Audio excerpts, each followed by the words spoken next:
حیات الصحابہ۔ ٹاپک: صحابہ کرام رضی اللہ تعالیٰ عنہ کا افراد کو انفرادی طور پر دعوت دینا۔ حضرت ابوبکر صدیق رضی اللہ تعالیٰ عنہ کا انفرادی دعوت دینا۔ ابن اسحاق نے بیان کیا ہے کہ جب حضرت ابوبکر رضی اللہ تعالیٰ عنہ اسلام لائے اور انہوں نے اپنے اسلام کا اظہار کیا تو وہ اللہ کی طرف دعوت دینے لگ گئے۔ حضرت ابوبکر سے ان کی قوم کو بڑی الفت اور محبت تھی۔ وہ نرم مزاج تھے اور قریش کے نسب نامے کو اور اچھے برے حالات کو سب سے زیادہ جاننے والے تھے۔ بڑے با اخلاق اور بھلے اور نیک تاجر تھے۔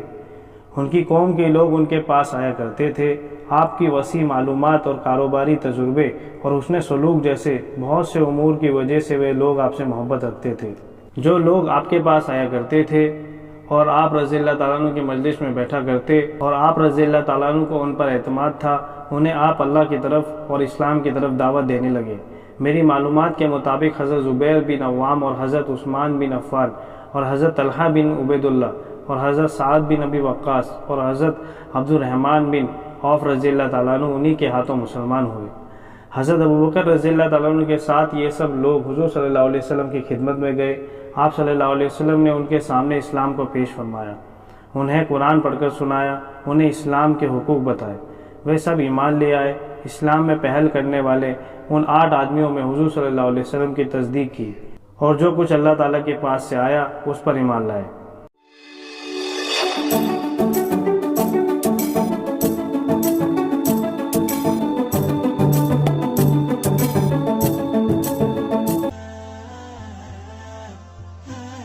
حیات الصحابہ۔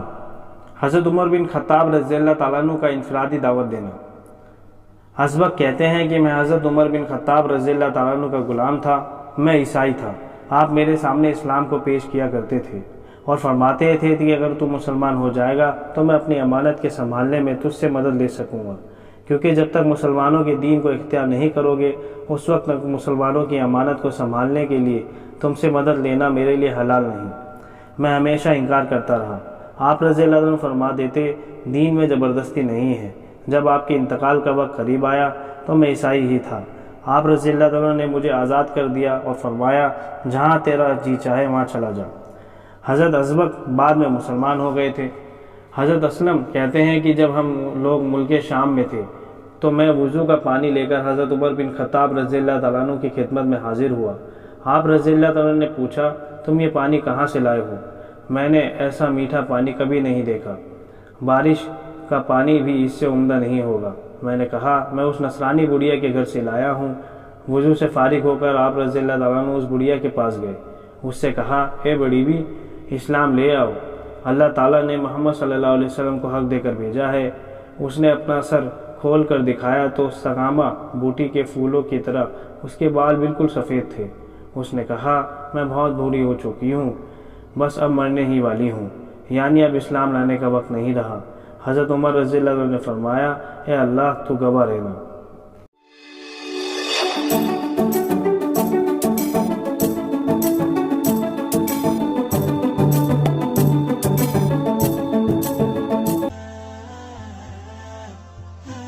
حیات الصحابہ۔ حضرت مصعب بن عمیر رضی اللہ تعالیٰ عنہ کا انفرادی دعوت دینا۔ حضرت عبداللہ بن ابوبکر بن محمد بن عمر بن حمز اور دیگر حضرات کہتے ہیں کہ حضرت اسد بن زرارہ رضی اللہ تعالیٰ عنہ حضرت مصعب بن عمیر رضی اللہ تعالیٰ عنہ کو بنو عبد الاشحل اور بنو ظفر کے محلے میں لے گئے۔ حضرت سعد بن معاذ رضی اللہ تعالیٰ عنہ حضرت اسد بن زرارہ کے خالہ جات بھائی تھے۔ حضرت اسد حضرت مصعب کو بنو ظفر کے ایک باغ میں مرخ نامی کنویں کے پاس لے گئے۔ یہ دونوں حضرت باغ میں جا کر بیٹھ گئے۔ سارے مسلمان مرد ان کے پاس جمع ہو گئے۔ حضرت سعد بن معاذ اور حضرت اسید بن حضیر دونوں اس وقت اپنی قوم بنو عبد الاشحل کے سردار تھے۔ دونوں مشرک تھے، اپنی قوم کے مذہب پر قائم تھے۔ ان دونوں نے جب حضرت مصعب اور حضرت اسد کے باغ میں مجلس لگانے کی خبر سنی، حضرت سعد نے حضرت اسید سے کہا تیرا باپ نہ رہے، تم ان دونوں آدمیوں کے پاس جاؤ جنہوں نے ہمارے محلے میں آ کر ہمارے کمزوروں کو بیوقوف بنانا شروع کر دیا ہے، انہیں ڈانٹو، انہیں ہمارے محلے میں آنے سے روک دو۔ اگر اسد بن زرارہ کا مجھ سے قریبی رشتہ نہ ہوتا جیسے کہ تمہیں معلوم ہے تو یہ کام میں خود ہی کر لیتا، تمہیں نہ بھیجتا۔ وہ میرا خالہ جات بھائی ہے، ان کے پاس جانے کی مجھ میں ہمت نہیں۔ حضرت اسید بن حضیر اپنا نیزہ لے کر ان دونوں کے پاس گئے۔ جب حضرت اسد بن زرارہ نے حضرت اسید کو دیکھا تو انہوں نے حضرت مصعب سے کہا کہ اپنی قوم کا سردار ہے اور تمہارے پاس آ رہا ہے، تم ان کے ساتھ اخلاص سے بات کرو اور جتنا زور لگا سکتے ہو لگا دو۔ حضرت مصعب نے کہا اگر یہ بیٹھ گئے تو میں ان سے بات کروں گا۔ حضرت اسید بن حضیر کھڑے ہو کر ان دونوں کو گالیاں دینے لگے، یوں کہا تم ہمارے پاس سے کس لیے آئے ہو؟ ہمارے کمزوروں کو بیوقوف بنانا چاہتے ہو؟ اگر تمہیں اپنی جان پیاری ہے تو تم دونوں ہمارے یہاں سے چلے جاؤ۔ ان سے حضرت مصعب نے کہا ذرا بیٹھ جاؤ تو کچھ ہماری بھی سن لو، اگر ہماری بات تمہیں پسند آ جائے تو تم مان لینا، اگر پسند نہ آئے تو ہم آپ کی ناپسندیدہ بات سے رک جائیں گے۔ حضرت حسین نے کہا تم نے انصاف کی بات کہی ہے۔ اپنا نیزہ زمین میں گاڑ کر ان دونوں کے پاس بیٹھ گئے۔ حضرت مصعب نے ان سے اسلام کے بارے میں گفتگو کی، انہیں قرآن پڑھ کر سنایا۔ یہ دونوں حضرات فرماتے ہیں کہ ان کے بولنے سے پہلے ہی قرآن سنتے ہی ان کے چہرے کی چمک نرمی سے ہمیں یہ محسوس ہو گیا یہ اسلام قبول کر لیں گے۔ انہوں نے کہا کہ یہ دین اسلام کتنا اچھا ہے، کتنا خوبصورت ہے، جب تم اس دین میں داخل ہونا چاہتے ہو تو کیا کرتے ہو؟ ان دونوں نے ان سے کہا غسل کر کے پاک ہو جاؤ، اپنے دونوں کپڑوں کو پاک کرو اور پھر کلمہ شہادت پڑھو، پھر نماز پڑھو۔ انہوں نے کھڑے ہو کر غسل کیا، اپنے دونوں کپڑے پاک کیے، کلمہ شہادت پڑھا، پھر کھڑے ہو کر 2 رکعت نماز پڑھی۔ پھر ان دونوں سے کہا میرے پیچھے ایک آدمی ہے، اگر اس نے تم دونوں کا کہا مان لیا تو ان کی قوم کا کوئی آدمی بھی ان سے پیچھے نہ رہے گا، میں اسے بھی تمہارے پاس بھیجتا ہوں، وہ سعد بن معاذ ہے۔ پھر وہ اپنا نیزہ لے کر حضرت سعد اور ان کی قوم کے پاس واپس گئے۔ وہ لوگ اپنی مجلس میں بیٹھے ہوئے تھے۔ حضرت سعد بن معاذ نے ان کو آتے دیکھا تو انہوں نے کہا میں اللہ کی قسم کھا کر کہتا ہوں میں حضرت اسید کے چہرے کو پہلے کی بنسبت بدلا ہوا پاتا ہوں، کیونکہ اب اس پر اسلام کا نور چمک رہا ہے۔ حضرت اسید مجلس میں جا کر کھڑے ہوئے تو ان سے حضرت سعد نے پوچھا کیا کر کے آئے ہو؟ انہوں نے کہا میں نے ان دونوں سے بات کی، اللہ کی قسم مجھے ان دونوں کی باتوں میں کوئی خطرہ نظر نہیں آیا، میں نے ان دونوں کو روک دیا۔ انہوں نے کہا تم جیسے کہو گے ویسے ہم کریں گے۔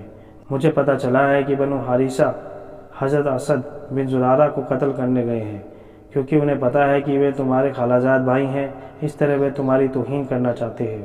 یہ سن کر سعد بن معاذ آگ ببولا ہو گئے، وہ بڑی تیزی سے چلے، انہیں ڈر تھا کہ بنو حارث کہیں کچھ نہ کر گزرے۔ نیزہ ہاتھ میں لے کر چل پڑے، یوں کہا تم نے تو کچھ بھی نہ کیا۔ حضرت سعد نے وہاں جا کر جب دیکھا تو وہ دونوں حضرت اطمینان سے بیٹھے ہوئے تھے، تو سمجھ گئے کہ حضرت اسید نے یہ بات اس لیے کہی تھی تاکہ میں ان دونوں کی باتیں سن لوں۔ انہوں نے بھی کھڑے ہو کر ان دونوں کو گالیاں دینی شروع کر دی۔ پھر حضرت اسد بن زرارہ کو اللہ تعالیٰ کی قسم ہے ابو امامہ اگر میرے اور تمہارے بیچ رشتہ داری نہ ہوتی تو تم اس طرح کرنے کی سوچ بھی نہ سکتے۔ تم ہمارے محلے میں یہ چیز لانا چاہتے ہو جسے ہم برا سمجھتے ہیں۔ ان کو آتا ہوا دیکھ کر حضرت اسد نے حضرت مصعب سے کہہ دیا تھا کہ آپ کے پاس ایسا بڑا سردار رہا ہے جس کے پیچھے ایسی ماننے والی قوم ہے کہ اگر انہوں نے آپ کا کہنا مان لیا تو ان کی قوم میں 2 آدمی بھی آپ کا کہنا ماننے سے پیچھے نہیں رہیں گے۔ حضرت مصعب نے حضرت سعد بن معاذ سے کہا ذرا بیٹھ جاؤ، کچھ ہماری بھی سن لو، اگر ہماری بات پسند آ جائے تو دل چاہے تو مان لینا، اگر پسند نہ آئے تو ہم آپ کی ناپسندیدہ بات کو چھوڑ دیں گے۔ حضرت سعد نے کہا آپ نے انصاف کی بات کہی، پھر نیزہ گاڑ کر بیٹھ گئے۔ حضرت مصعب نے ان پر اسلام کو پیش کیا، انہیں قرآن پڑھ کر سنایا۔ موسیٰ بن عقبہ کا بیان ہے کہ انہوں نے سورہ زخرف کی شروعات کی آیتیں سنائی۔ یہ دونوں حضرت بیان فرماتے ہیں کہ ان کے بولنے سے پہلے ہی قرآن سنتے ہی ان کے چہرے کی چمک اور نرمی سے ہمیں یہ محسوس ہو گیا تھا کہ یہ اسلام قبول کر لیں گے۔ انہوں نے ان دونوں حضرات سے پوچھا کہ جب تم مسلمان ہو کر اس دین میں داخل ہوا کرتے ہو تو تم کیا کیا کرتے ہو؟ انہوں نے کہا غسل کر کے پاک ہو جاؤ، اپنے دونوں کپڑوں کو پاک کر لو، پھر کلمہ شہادت پڑھو، پھر 2 رکعت نماز پڑھو۔ اس لیے انہوں نے کھڑے ہو کر غسل کیا، اپنے دونوں کپڑوں کو پاک کیا، کلمہ شہادت پڑھا، پھر 2 رکعت نماز پڑھی، پھر اپنا نیزہ لے کر اپنی قوم کی مجلس کی طرف واپس گئے۔ ان کے ساتھ حضرت اسید بن حضیر بھی تھے۔ جب ان کو ان کی قوم نے آتے دیکھا تو انہوں نے کہا ہم اللہ کی قسم کھا کر کہتے ہیں کہ واپسی میں حضرت سعد کا چہرہ بدلا ہوا ہے، اب اس پر اسلام کا نور چمک رہا ہے۔ انہوں نے اپنی قوم کے پاس کھڑے ہو کر کہا اے بنو عبد الاشل، تم مجھے اپنے میں کیسا سمجھتے ہو؟ انہوں نے کہا آپ ہمارے سردار ہیں، ہم میں سب سے اچھی رائے والے، ہم میں سب سے عمدہ طبیعت کے مالک ہیں۔ انہوں نے کہا تمہارے مردوں اور عورتوں سے بات کرنا مجھ پر حرام ہے، جب تک تم لوگ اللہ اور اللہ کے رسول پر ایمان نہ لے آؤ۔ راوی کہتے ہیں کہ شام تک بنو عبد الاشل کے تمام مرد عورتیں مسلمان ہو چکے تھے۔ حضرت سعد اور حضرت مصعب دونوں حضرت اسعد بن زرارہ کے گھر گئے۔ ان کے یہاں ٹھہر کر دونوں اسلام کی دعوت دیتے رہے، یہاں تک کہ انصار کے ہر محلے میں کچھ نہ کچھ مرد عورتیں ضرور مسلمان ہو گئیں، لیکن بنو امیہ بن زید، ختمہ، وائل اور واقف کے محلے میں کوئی مسلمان نہ ہوا۔ یہ اوس قبیلے کے مختلف خاندان ہیں۔ طبرانی نے اور دلائل النبوت میں ابو نعیم نے حضرت عروہ کی ایک لمبی روایت ذکر کی ہے، جس میں یہ مضمون بھی ہے کہ حضور صلی اللہ علیہ وسلم نے انصار کے سامنے اسلام کی دعوت پیش کی اور وہ ایمان لائے، جیسے کہ امر انصار کے باب میں شروع میں آ گیا ہے۔ پھر انصار کا اپنی قوم کو چھپ کر دعوت دینا، انصار کا حضور صلی اللہ علیہ وسلم سے ایسے آدمی کے بھیجنے کا مطالبہ کرنا جو لوگوں کو دعوت دے، یہ سب اس روایت میں مذکور ہے۔ حضور صلی اللہ علیہ وسلم نے انصار کے پاس حضرت مصعب کو بھیجا، جس کا تذکرہ حضور صلی اللہ علیہ وسلم کے افراد کو اللہ و رسول کی دعوت دینے کے لیے بھیجنے کے باب میں آ چکا ہے۔ پھر حضرت عروہ نے کہا کہ اسد بن زرع اور حضرت مصعب بن عمیر دونوں بیر مرگ کنویں کا نام یا ان کے قریب کے علاقے میں آئے، وہاں آ کر بیٹھ گئے۔ وہ زمین والوں کو پیغام بھیج کر بلوایا، وہ چھپ کر ان کے پاس آئے۔ حضرت مصعب بن عمیر ان لوگوں سے بات کرتے رہے، قرآن پڑھ کر سناتے رہے۔ ادھر حضرت سعد بن معاذ کو اس کی خبر لگی، وہ اپنے ہتھیار باندھ کر نیزہ لے کر ان کے پاس آئے اور کھڑے ہو کر کہنے لگے، تم ہمارے یہاں اس اکیلے آدمی کو کیوں لائے ہو جو کہ تنہا اور دھتکارا ہوا اور پردیسی ہے؟ وہ غلط بیانی سے ہمارے کمزوروں کو بہکاتا ہے، انہیں اپنی دعوت دیتا ہے۔ تم دونوں آج کے بعد پڑوس میں بھی کہیں نظر نہ آنا۔ یہ سن کر وہ حضرات واپس چلے گئے۔ پھر دوبارہ یہ لوگ بیر مرگ کنویں کا نام کا یہ اس کے پاس آ کر بیٹھ گئے۔ حضرت سعد بن معاذ کو ان کی دوبارہ خبر ملی تو انہوں نے آ کر ان دونوں کو پہلے سے کم سخت لہجے میں دھمکایا۔ جب حضرت حسن نے ان میں کچھ نرمی محسوس کی تو کہا، اے میرے خالہ زاد بھائی، ان کی ذرا بات تو سن لو۔ اگر ان سے کوئی بری بات سننے میں آئے تو اسے رد کر کے تم اس سے اچھی بات بتا دینا، اگر اچھی بات سنو تو اللہ کی بات مان لینا۔ حضرت سعد نے کہا، یہ کیا کہتے ہیں؟ حضرت مصعب بن عمیر نے یہ آیت پڑھ کر سنائی۔ حضرت سعد نے کہا، میں تو جانی پہچانی باتیں ہی سن رہا ہوں، اللہ تعالیٰ نے ہم کو ہدایت سے نواز دیا، لیکن انہوں نے اپنے اسلام کا اظہار اپنی قوم کے پاس واپس جا کر کیا، اپنی قوم بنو عبد الاشل کو اسلام کی دعوت دی۔ یہ بھی کہا، اگر کسی بڑے یا چھوٹے کو کسی مرد یا عورت کو اسلام کے بارے میں شک ہو تو ہمیں اس سے زیادہ بہترین دین بتا دے، ہم اسے قبول کر لیں گے۔ اللہ کی قسم، اب تو ایسی بات کھل کر سامنے آ گئی ہے جس کی وجہ سے گردنیں کٹوائی جا سکتی ہیں۔ حضرت سعد کے مسلمان ہونے اور ان کے دعوت دینے پر قبیلہ بنو عبد الاشل سارا ہی مسلمان ہو گیا، بس چند ناقابل ذکر آدمی اسلام نہ لائے۔ یہ انصار کا پہلا محلہ تھا جو سارا کا سارا مسلمان ہو گیا۔ آگے اسی طرح حدیث ذکر کی ہے، جیسے کہ حضور صلی اللہ علیہ وسلم کا افراد کو اللہ اور اللہ کے رسول کی طرف دعوت دینے کے لیے بھیجنے کے باب میں گزر چکی ہے، اور اس کے آخر میں یہ ہے کہ پھر حضرت مصعب بن عمیر حضور صلی اللہ علیہ وسلم کی خدمت میں مکہ واپس چلے گئے۔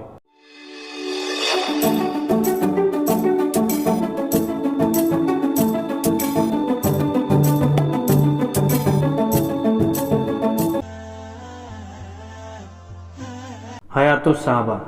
ٹاپک: حضرت طلیب بن عمیر رضی اللہ تعالیٰ عنہ کا انفرادی دعوت دینا۔ حضرت محمد بن ابراہیم بن حارث تیمی کہتے ہیں کہ جب حضرت طلیب بن عمیر مسلمان ہوئے، اپنی والدہ عروہ بنت عبد المطلب کے پاس گئے تو ان سے کہا، میں مسلمان ہو چکا ہوں اور محمد صلی اللہ علیہ وسلم کی پیروی کر چکا ہوں، اور پورا قصہ بیان کیا۔ اس میں یہ بھی ہے کہ انہوں نے اپنی والدہ سے کہا کہ اسلام لانے سے، حضور صلی اللہ علیہ وسلم کی پیروی کرنے سے آپ کو کون سی چیز رکاوٹ ہے؟ آپ کے بھائی حضرت حمزہ رضی اللہ تعالیٰ عنہ بھی مسلمان ہو چکے ہیں۔ انہوں نے کہا، میں اس انتظار میں ہوں کہ میری بہنیں کیا کرتی ہیں، میں بھی انہی کا ساتھ دوں گی۔ حضرت طلیب کہتے ہیں، میں نے کہا، میں اللہ کا واسطہ دے کر آپ سے درخواست کرتا ہوں کہ آپ ضرور حضور صلی اللہ علیہ وسلم کی خدمت میں جائیں، ان کو سلام کریں، ان کی تصدیق کریں، اس بات کی گواہی دیں کہ اللہ کے سوا کوئی معبود نہیں۔ ان پر ایسا اثر پڑا کہ اسی وقت انہوں نے کلمہ شہادت پڑھ لیا۔ اس کے بعد وہ اپنی زبان سے حضور صلی اللہ علیہ وسلم کی بہت مدد کیا کرتی تھی، اور اپنے بیٹے کو حضور صلی اللہ علیہ وسلم کی مدد کرنے اور آپ کے کام کو لے کر کھڑے ہو جانے کی ترغیب دیتی رہتی۔ حضرت ابو سلمہ بن عبد الرحمن کہتے ہیں کہ حضرت طلیب بن عمیر رضی اللہ تعالیٰ عنہ دار ارقم کی میں مسلمان ہوئے، پھر وہاں سے نکل کر اپنی والدہ عروہ بن عبد المطلب کے پاس آئے۔ ان سے کہا میں محمد صلی اللہ علیہ وسلم کی پیروی کر چکا ہوں، اللہ رب العالمین کا فرمانبردار ہو چکا ہوں۔ ان کی والدہ نے کہا تمہاری مدد اور نصرت کے سب سے زیادہ حقدار تمہارے ماموزاد بھائی ہیں، اگر ہم عورتوں میں مردوں جیسی طاقت ہوتی تو ہم بھی آپ کی پیروی کرتی اور آپ کی طرف سے پورا دفاع کرتی۔ حضرت علیہ فرماتے ہیں اپنی والدہ سے کہا اے امی جان، آپ کو کون سی چیز اسلام سے روکتی ہے؟ آگے ویسے ہی حدیث ذکر کی جیسے پہلے گزر چکی ہے۔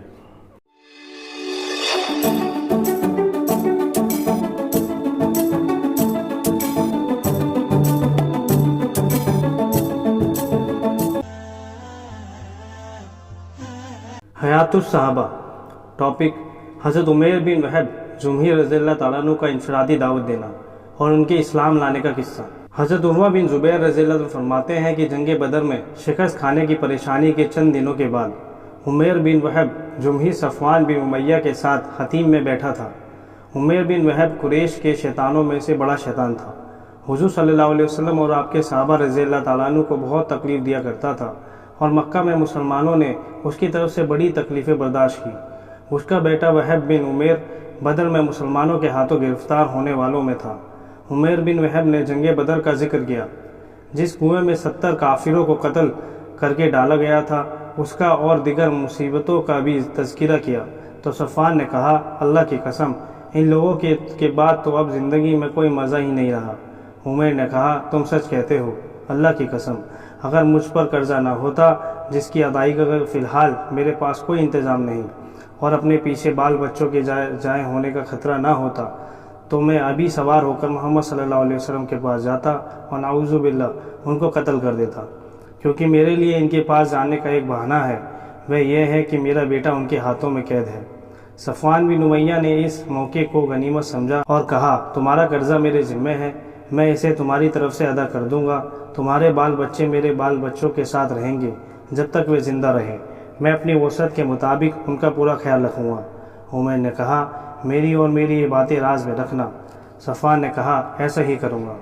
عمیر کے کہنے پر تلوار تیز کر دی گئی، زہر میں بجھا دی گئی، پھر وہاں سے چل کر وہ مدینہ پہنچے۔ حضرت عمر بن خطاب رضی اللہ تعالیٰ عنہ مسلمانوں کی ایک جماعت میں بیٹھے ہوئے جنگ بدر کے حالات کا تذکرہ کر رہے تھے۔ مسلمانوں کو اللہ تعالیٰ نے جو ظاہر کے خلاف فتح سے نوازا اور دشمنوں کی جو کھلی شکست دکھائی اس کا تذکرہ کر رہے تھے۔ اتنے میں حضرت عمر کی نگاہ عمیر بن وہب پر پڑی جو گلے میں تلوار لٹکائے ہوئے مسجد کے دروازے پر اپنی سواری بٹھا چکے تھے۔ حضرت عمر نے کہا یہ کتا اللہ کا دشمن عمیر بن وہب بری نیت سے ہی آیا ہے، اسی نے ہمارے بیچ فساد برپا کیا تھا، بدر کے دن ہمارا اندازہ لگا کر اپنی قوم کو بتایا تھا۔ اس لیے حضرت عمر فوراً حضور صلی اللہ علیہ وسلم کی خدمت میں گئے، عرض کیا یا نبی اللہ، یہ اللہ کا دشمن عمیر بن وہب اپنے گلے میں تلوار لٹکائے ہوئے آیا ہے۔ آپ نے فرمایا اسے میرے پاس لے آؤ۔ تو حضرت عمر گئے اور عمیر کی تلوار کے پرتلے کو اس کے گریبان سمیت پکڑ کر کھینچا۔ اپنے ساتھ کے انصار سے کہا تم سب جا کر حضور صلی اللہ علیہ وسلم کے پاس بیٹھ جاؤ، اس خبیث سے ہوشیار رہنا، اس کا کوئی اعتبار نہیں۔ پھر حضرت عمر اسے لے کر حضور صلی اللہ علیہ وسلم کی خدمت میں آئے۔ جب حضور صلی اللہ علیہ وسلم نے دیکھا کہ حضرت عمر نے اسے پرتلے اور گریبان سے پکڑ رکھا ہے تو فرمایا اے عمر اسے چھوڑ دو، اے عمیر قریب آ جاؤ۔ عمیر نے قریب آ کر کہا صبح خیر، اور جاہلیت والے آپس میں یوں سلام کیا کرتے تھے۔ حضور صلی اللہ علیہ وسلم نے فرمایا عمیر اللہ تعالیٰ نے ہمیں تمہارے اس سلام سے بہتر سلام سے نوازا ہے، اور وہ یہ ہے السلام علیکم، جو کہ جنتیوں کا آپس میں سلام ہوگا۔ عمیر نے کہا اللہ کی قسم اے محمد صلی اللہ علیہ وسلم میرے لیے تو یہ نئی بات ہے۔ حضور صلی اللہ علیہ وسلم نے فرمایا اے عمیر تم کیوں آئے ہو؟ اس نے کہا میں اس قیدی کی وجہ سے آیا ہوں جو آپ کے ہاتھوں میں قید ہے، آپ اس پر احسان کریں۔ آپ نے فرمایا تو پھر گلے میں تلوار لٹکانے کا کیا مقصد؟ عمیر نے کہا اللہ ان تلواروں کا برا کرے، کیا یہ تلواریں ہمارے کچھ کام آئیں؟ آپ نے فرمایا مجھے سچ بتاؤ کیوں آئے ہو؟ عمیر نے کہا میں تو صرف اسی لیے آیا ہوں۔ آپ نے فرمایا نہیں، بلکہ تم صفوان بن امیہ حطیم میں بیٹھے تھے، تم نے قریش کے ان لوگوں کا تذکرہ کیا تھا جن کو مار کر بدر کے کنویں میں پھینک دیا گیا۔ پھر تم نے کہا تھا اگر مجھ پر قرضہ اور بال بچوں کی ذمہ داری کا بوجھ نہ ہوتا تو میں جا کر نعوذ باللہ محمد صلی اللہ علیہ وسلم کو قتل کراتا۔ پھر صفوان بن امیہ نے تمہارے قرضے اور بال بچوں کی ذمہ داری اس شرط پر اٹھائی کہ تم مجھے قتل کر دو گے، حالانکہ اللہ تمہارے اور تمہارے اس ارادے کے بیچ حائل ہے۔ حضرت عمیر نے یہ سنتے ہی فوراً کہا، میں اس بات کی گواہی دیتا ہوں کہ آپ اللہ کے رسول ہیں۔ آپ جو آسمان کی خبریں اور اترنے والی وحی ہمیں بتاتے تھے، ہم اس کو جھٹلاتے تھے۔ یہ تو ایک ایسا واقعہ ہے جس میں میرے اور صفوان کے علاوہ اور کوئی موجود نہیں تھا۔ اللہ کی قسم مجھے پورا یقین ہے یہ بات آپ کو اللہ نے ہی بتائی ہے۔ لاکھ لاکھ شکر ہے اس اللہ کا جس نے مجھے اسلام کی ہدایت سے نوازا، مجھے یہاں کھینچ کر لایا۔ پھر انہوں نے کلمہ شہادت پڑھا۔ حضور صلی اللہ علیہ وسلم نے فرمایا، اپنے بھائی عمیر کو دین کی باتیں سکھاؤ، قرآن اسے پڑھاؤ، اس کے قیدی کو چھوڑ دو۔ سو صحابہ نے ایسا ہی کیا۔ پھر حضرت عمیر نے عرض کیا، یا رسول اللہ، میں اللہ کے نور کو مٹانے کے لیے بہت کوشش کیا کرتا تھا، اللہ کے دین والوں کو بہت زیادہ تکلیفیں پہنچایا کرتا تھا۔ میں یہ چاہتا ہوں کہ آپ مجھے اجازت دیں میں مکہ جا کر مکہ والوں کو اللہ اور اللہ کے رسول کی طرف، اسلام کی طرف دعوت دوں۔ امید ہے اللہ تعالیٰ انہیں ہدایت دیں گے، ورنہ میں ان کے دین کی وجہ سے ایسے ہی تکلیفیں دوں گا جیسے میں آپ کے صحابہ کو دین کی وجہ سے دیا کرتا تھا۔ اس لیے حضور صلی اللہ علیہ وسلم نے ان کو اجازت دے دی، وہ مکہ چلے گئے۔ حضرت عمیر بن وہب کے مکہ روانہ ہونے کے بعد صفوان یہ کہا کرتا تھا، اے لوگو، کچھ دنوں کے بعد تمہیں ایک ایسی خوشخبری ملے گی جو تمہیں بدر کی ساری مصیبتیں بھلا دے گی۔ صفوان حضرت عمیر کے بارے میں آنے والے سواروں سے پوچھا کرتا تھا، یہاں تک کہ ایک سوار نے آ کر انہیں بتایا کہ عمیر تو مسلمان ہو چکے ہیں۔ یہ سن کر صفوان نے اس بات کی قسم کھائی کہ نہ تو وہ کبھی عمیر سے بات کرے گا نہ اس کے کسی کام آئے گا۔ ابن زریر نے حضرت عروہ رضی اللہ تعالیٰ عنہ سے لمبی حدیث بیان کی جس میں یہ مضمون بھی ہے کہ حضرت عمیر مکہ واپس آ کر اسلام کی دعوت میں مصروف ہو گئے۔ جو ان کی مخالفت کرتا اسے سخت تکلیفیں دیتے اور تو ان کے ہاتھوں بہت سے مسلمان ہو گئے۔ حضرت عروہ بن زبیر رضی اللہ تعالیٰ عنہ سے مرسل روایت ہے کہ جب اللہ تعالیٰ نے حضرت عمیر کو ہدایت دی تو مسلمان بہت خوش ہوئے۔ حضرت عمر بن خطاب رضی اللہ تعالیٰ عنہ نے فرمایا، جس دن عمیر آئے تھے اس دن وہ خنزیر سے بھی زیادہ برے لگ رہے تھے، آج وہ مجھے اپنے بیٹوں سے بھی زیادہ محبوب ہیں۔ حضرت عمر بن امیہ فرماتے ہیں کہ جب حضرت عمیر بن وہب رضی اللہ تعالیٰ عنہ مسلمان ہونے کے بعد مکہ آئے تو سیدھے اپنے گھر گئے، صفوان بن امیہ سے نہ ملے، اپنے اسلام کا اظہار کیا، اس کو دعوت دینے لگ گئے۔ جب صفوان کو یہ خبر پہنچی تو اس نے کہا، میں تو اسی وقت سمجھ گیا تھا جب عمیر میرے پاس پہلے نہیں آئے بلکہ سیدھے اپنے گھر چلے گئے۔ عمیر جس مصیبت سے بچنا چاہتا تھا اسی میں جا گرا، بددین ہو گیا، اور میں نہ کبھی اس سے بات کروں گا نہ کبھی اس کا اور اس کے بال بچوں کا کوئی کام کروں گا۔ ایک دن صفوان حتیم میں تھا کہ اتنے میں حضرت عمیر نے اس کے پاس کھڑے ہو کر آواز دی۔ صفوان نے منہ پھیر لیا۔ اس سے حضرت عمیر نے کہا، تم ہمارے سرداروں میں سے ایک سردار ہو، آپ بتاؤ، ہم جو پتھروں کی عبادت کیا کرتے تھے، ان کے نام پر جو جانور ذبح کیا کرتے تھے، کیا وہ بھی دین ہے؟ صفوان نے ان کو کوئی جواب نہ دیا۔ صفوان بن امیہ کے اسلام لانے کے بارے میں حضرت عمیر نے جو کوشش کی اس کا تذکرہ پہلے گزر چکا ہے۔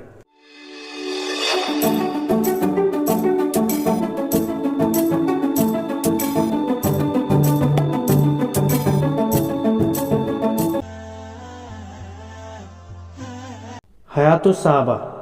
ٹاپک: حضرت ابو ہریرہ رضی اللہ تعالیٰ عنہ کا انفرادی دعوت دینا۔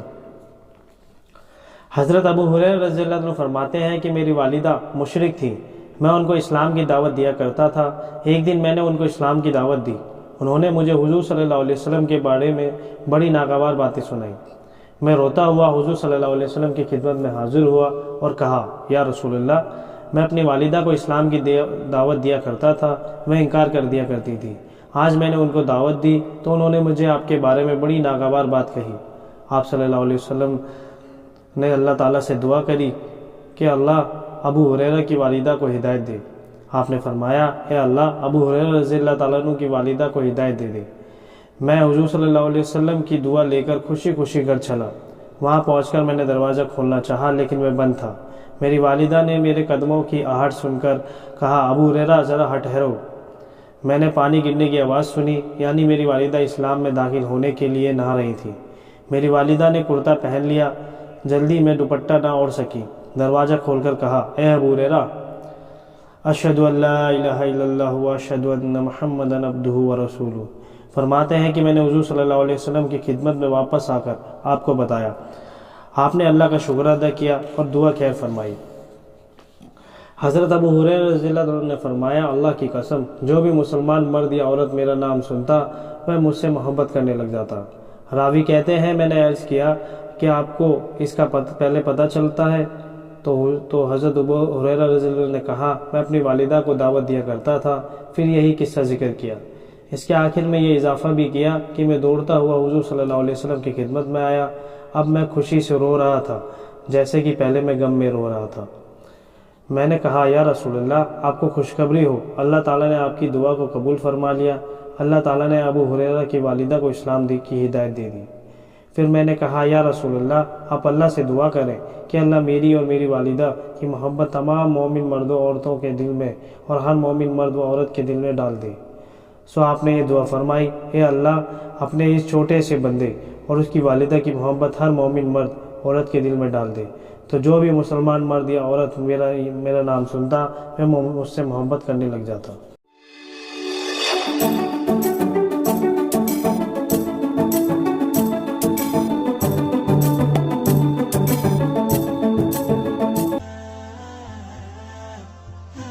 حیات الصحابہ۔